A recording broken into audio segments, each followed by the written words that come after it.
Hello little explorers, welcome to my channel Education and जैसा कि Life। हमने last video में देखा था कि ब्रिटिशर्स के एनेक्सेशंस और उसकी पॉलिसीज से इंडियन रूलर और कॉमन पीपल खुश नहीं थे। साथ ही साथ सेपॉयज जो ब्रिटिश इंडियन आर्मी में सोल्जर्स थे उनको भी अच्छे से ट्रीट नहीं किया जाता था।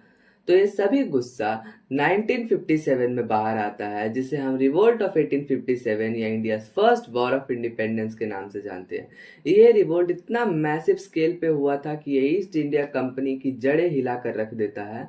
लेकिन ब्रिटिशर्स ने इस रिवोल्ट को ब्रूटली सप्रेस कर दिया, जिसकी वजह से लगभग 90 इयर्स के लिए ब्रिटिशर्स का इंडिया पे और रूल था। इस रिवोल्ट के मेनली 4 रीजंस थे। आइए इसको एक एक करके समझते हैं।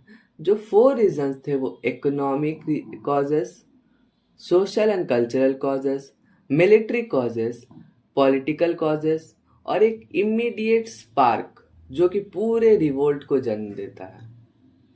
तो सबसे पहले हम लोग इकोनॉमिक कॉजेस की बात करते हैं। तो डी इंडस्ट्रियलाइजेशन हो रहा था। जो ब्रिटिशर्स थे वो इंडिया से रॉ मटेरियल लेके जाते थे और वहां से फिनिश्ड प्रोडक्ट इंडिया में लेके आ रहे थे, जिससे इंडिया में फिनिश्ड प्रोडक्ट नहीं बन पा रहा था। जैसे यहाँ से सिल्क लेके जाते थे, वहां पे लंदन में, यूरोप में क्लॉथ उसका बना के लेके आते थे और इंडिया में बेचते थे। जिससे इंडिया के जो वीवर्स थे, जो कपड़े बनाते थे, उनको लॉस होता था। दूसरा, उनका जो लैंड रेवेन्यू सिस्टम था, परमानेंट सेटलमेंट वगैरह, जिसमें जमींदार जो थे फार्मर से बहुत ज़्यादा रेवेन्यू कलेक्ट करते थे, पैसे लेते थे, जिसकी वजह से भी लोगों के अंदर गुस्सा था।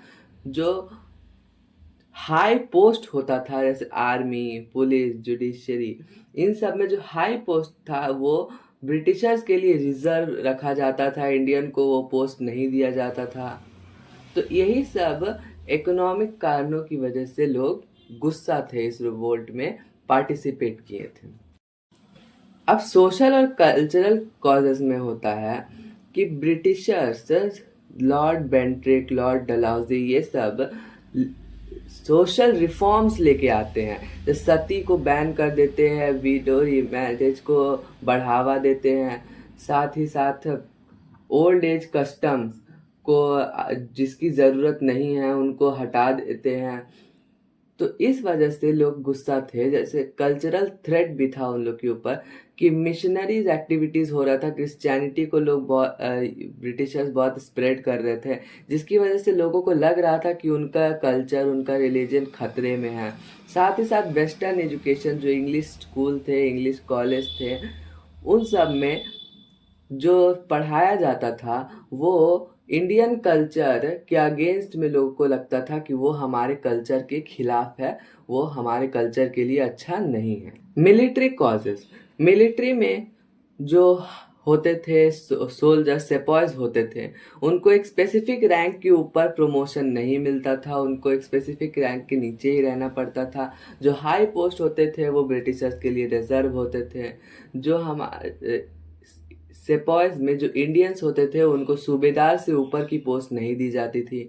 साथ ही साथ ब्रिटिशर्स एक एक्ट लेके आते हैं, जनरल सर्विस इनलिस्टमेंट एक्ट, जिसमें कोई भी सेपॉयज अगर कहीं भी रिक्रूट हुआ है, जैसे बंगाल में रिक्रूट हुआ है, लंदन में वॉर हो जाता है, पंजाब में वॉर हो जाता है, म्यांमार में वॉर हो जाता है, तो उसको हर जगह बुलाया जा सकता है, उसको वहां पे जाके लड़ना होगा। लेकिन दिक्कत ये था कि इससे कल्चरल उनका नुकसान हो रहा था कि उस समय एक प्रथा था कि कोई नहीं लांग सकता समुंदर, अगर कोई क्रॉस कर लिया तो उसका धर्म भ्रष्ट हो जाएगा। तो इसीलिए रिलीजियस कॉज था कि ये मिलिट्री में जो सिपाहीज थे वो नहीं चाहते थे कि हम कहीं और जाएं या सी क्रॉस करें, समुद्र क्रॉस करें। तो ये भी एक गुस्सा था कि हमारे साथ ऐसा नहीं होना चाहिए।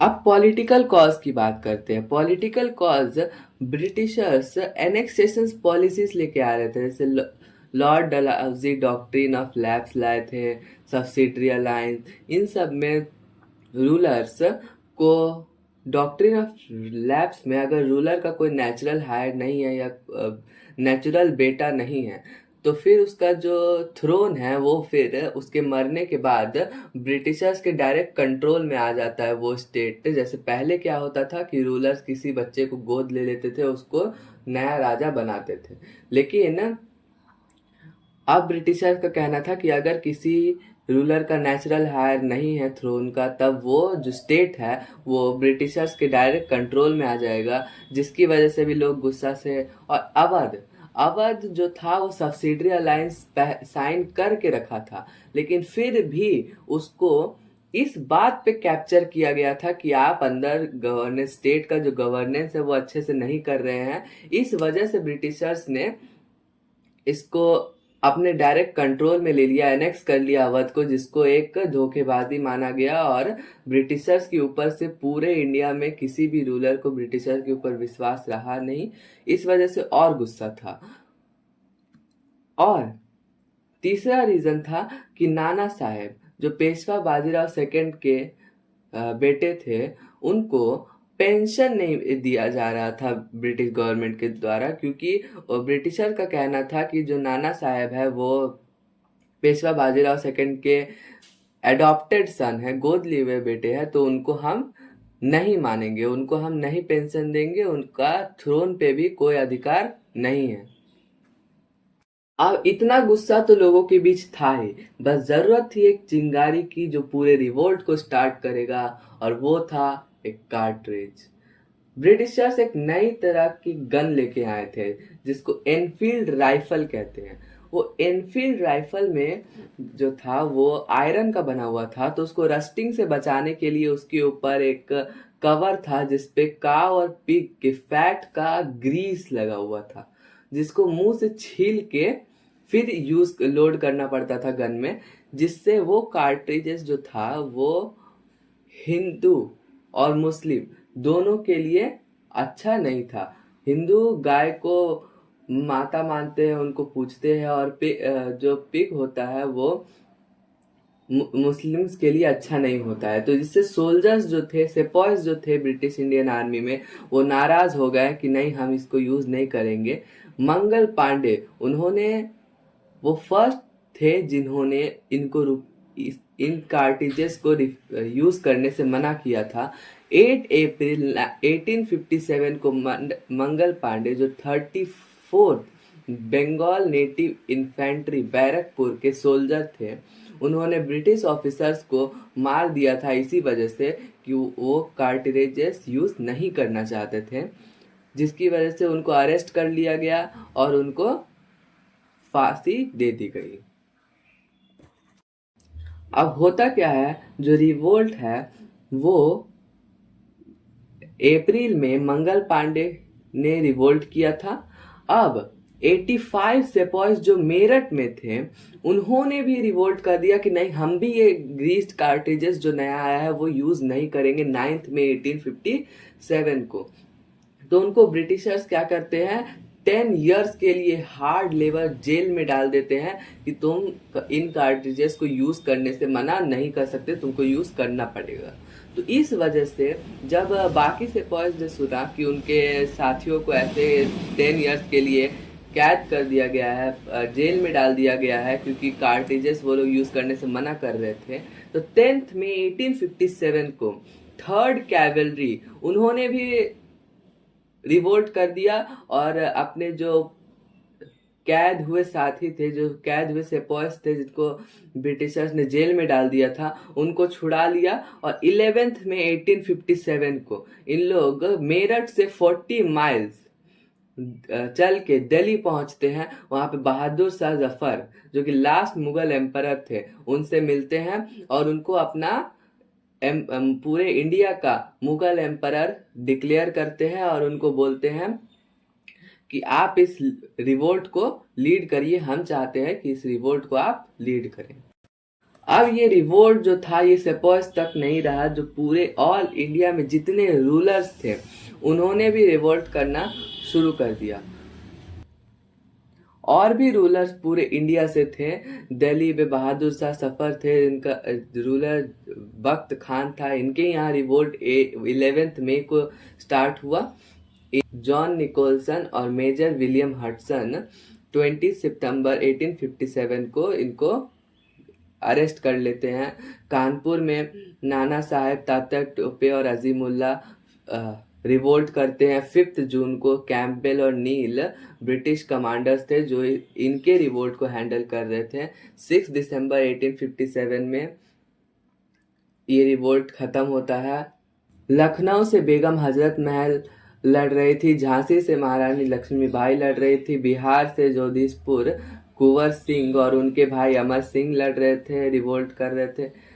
अवध फैजाबाद से मौलवी अहमदुल्ला शाह लड़ रहे थे, इलाहाबाद से लियाकत अली लड़ रहे थे, बरेली से खान बहादुर खान लड़ रहे थे।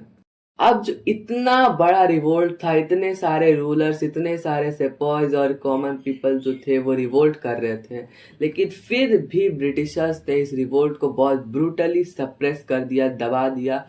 और जितने भी मेजर सिटीज थे, जैसे दिल्ली, झांसी, कानपुर, इन सबको दोबारा कैप्चर किया गया बहादुर शाह जफर को 20 सितंबर 1857 को पकड़ लिया गया, उनको एग्जाइल पे भेज दिया गया। अब इस रिवोल्ट के वजह से इसके रिजल्ट क्या थे, इस रिवोल्ट के रिजल्ट क्या थे? इसकी वजह से पूरा मुगल एम्पायर डिक्लाइन हो जाता है। जॉन निकोलसन और मेजर विलियम हडसन 20 सितंबर को हुमायूं टॉम्ब पे बहादुर शाह जफर को अरेस्ट कर लेते हैं। बहादुर शाह जफर जो थे उनको म्यांमार बर्मा, जो कि रंगून बर्मा में जो है, म्यांमार आज बर्मा को म्यांमार के नाम से जानते हैं, वहाँ पे एग्जाइल पे भेज दिया जाता है। और लेकिन बहादुर शाह जफर जो थे वो, उनकी इच्छा थी कि वो आखिरी अपने कुछ साल इंडिया में, अपनी होमलैंड में बिताएं, लेकिन ब्रिटिशर उनके इस रिक्वेस्ट को डिनाई कर देते हैं। और बहादुर शाह जफर एक बहुत अच्छे पोएट भी थे। उन्होंने रंगून में जब एग्जाइल पे थे तो उन्होंने कुछ लाइंस भी लिखी थी कि वो कितने बदनसीब है कि उनको उनकी बिलव्ड होमलैंड में 2 यार्ड का जगह भी नहीं मिला दफन होने के लिए। कितना बदनसीब है जफर, दफन के लिए 2 गज जमीन भी ना मिली कुएं यार में। अब इस रिवोल्ट का दूसरा रिजल्ट ये था कि लोगों के बीच नेशनलिज्म की भावना आई, कि लोग जो थे वो अब ब्रिटिशर्स का इतना ब्रूटल, इतना क्रूएल रूप देख के और गुस्सा हो गए कि नहीं, हम अब आज़ादी चाहिए ब्रिटिशर्स से, हम लोग अब ब्रिटिशर्स के कॉलोनियल रूल में नहीं रहेंगे। 1857 के फाइटर्स से इंस्पिरेशन लेके 1885 में इंडियन नेशनल कांग्रेस का स्थापना होता है। और जाके 90 इयर्स बाद जाके 1947 में इंडिया को फ्रीडम मिल जाता है। अब कुछ और कॉन्सिक्वेंसेस थे।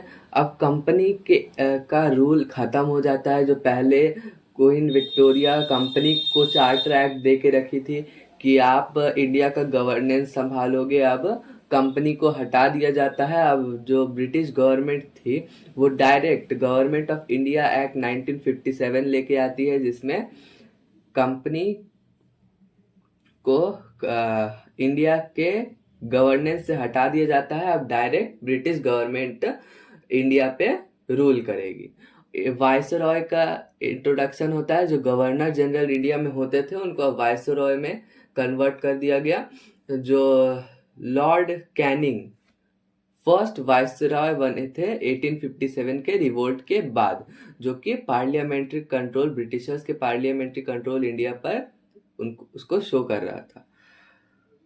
मिलिट्री पूरा रीऑर्गेनाइज होता है। जो इंडियन ट्रूप्स थे उनके नंबर को कम किया जाता है, उनको जॉब से निकाल दिया जाता है। जो एरिया के सेपॉयस ने रिवोल्ट किया था उस एरिया के सेपॉयस को जॉब से निकाल दिया जाता है। सिख और गोरखास, इन सबको ब्रिटिशर्स अपनी आर्मी में रखना पसंद करते हैं और इंडियन ट्रूप्स के नंबर को घटा दिया जाता है। क्वीन विक्टोरिया प्रोक्लामेशन 1857 में लेके आती है। इसमें जो रिलीजियस ट्रीटमेंट था, जो रिलीजियस सोशियो रिलीजियस कॉजेस था, उसमें जो हम लोगों ने पढ़ा उसमें इंटरफेयर ना करे, गवर्नमेंट इस बात की गारंटी देती है कि वो उनके रिलीजियन में, उनके कल्चर में इंटरफेयर ब्रिटिशर्स नहीं करेंगे। लेकिन ये रिवोल्ट फेल हुआ क्यों? तो ये रिवोल्ट फेल हुआ यूनिटी के लैक की वजह से। हमारे इंडिया में रिवोल्ट तो हो रहा था, पर सब अपने अपने लिए रिवोल्ट कर रहे थे। कोई देश को ब्रिटिशर से आज़ादी दिलाने के लिए नहीं लड़ रहा था, सब अपने अपने स्टेट को बचाने के लिए लड़ रहे थे। और जो सदर्न और ईस्टर्न रीजन थे, साउथ इंडिया और ईस्ट इंडिया का ईस्ट साइड, इन सब जगहों से लोग बहुत कम रिवोल्ट कर रहे थे। इन लोगों का रिवोल्ट पे पार्टिसिपेशन नहीं था। पंजाब के भी बहुत लोग रिवोल्ट में पार्टिसिपेट नहीं किए। और जो वेस्टर्न एजुकेशन, जो जिनके पास वेस्टर्न एजुकेशन था, उनको लग रहा था कि नहीं, ब्रिटिशर्स सही कर रहे हैं, जो सोशल रिफॉर्म्स लेके आ रहे हैं, सती प्रथा को बैन किए, विडो मैरिज को अलाउ किए, फीमेल इन्फेंटिसाइड, जो बच्ची रहती है उनको मार दिया जाता है बचपन में क्योंकि वो लड़की है, तो इन सबको बंद करवा दिए। तो जो पढ़े लिखे वेस्टर्नाइज्ड एजुकेशन लेके आए थे जो इंडियन, उन्होंने भी रिवोल्ट नहीं किया। उनको लगा कि ब्रिटिशर्स जो कर रहे हैं वो सही कर रहे हैं, इनमें कुछ गलत नहीं है। और नेशनल लीडरशिप नहीं था, कोई भी एक सिंगल लीडर नहीं था जो पूरे रिवोल्ट को लीड कर रहा हो। सब अलग अलग लीडर्स रिवोल्ट कर रहे थे। अब पुअर मिलिट्री स्ट्रेटेजी भी था, या हमारी स्ट्रेटेजीज अच्छी नहीं थी। जो सब हुआ जल्दी जल्दी में हुआ, सब अपना अपना रिवोल्ट कर रहा था, किसी के पास कोई प्रॉपर स्ट्रेटेजी नहीं था। और हमारे पास रिसोर्सेज भी नहीं था उस समय, उन लोग के पास रिसोर्सेज भी नहीं था। उनके ब्रिटिशर्स के पास एडवांस वेपन्स थे, उनके पास ज़्यादा रिसोर्सेज था, उनके पास फैक्ट्रीज था जिसमें उनका गन, कार्ट्रिजेस, तो कैनन ये सब बनता था। लेकिन इंडियंस के पास इतना एडवांस नहीं था रिसोर्सेज, वेपन्स, इतना एडवांस वेपन नहीं था, ना ही कम्युनिकेशन के लिए कुछ था। ब्रिटिशर्स के पास टेलीग्राफ था फास्ट कम्युनिकेशन के लिए, और वेपन का सप्लाई वही, और ट्रूप का मूवमेंट। ब्रिटिशर्स के पास रेलवे था जिससे वो आर्मी को जल्दी जल्दी डिप्लॉय कर पा रहे थे हर रीजन में। इन सभी रीजंस की वजह से ये पूरा रिवोल्ट जो होता है वो फेल होता है। लेकिन इस रिवोल्ट की वजह से जो नेशनलिज्म राइज होता है, वो नेशनलिज्म बहुत ज़रूरी होता है, क्योंकि इससे इंडियन नेशनल कांग्रेस का इस्टेब्लिशमेंट होता है, जो कि बाद में जाके 1847 में इंडिया के इंडिपेंडेंस में एक बहुत मेजर रोल निभाने वाले होते। जितने फ्रीडम फाइटर्स थे हमारे, वो ज़्यादातर इंडियन नेशनल कांग्रेस से ही थे।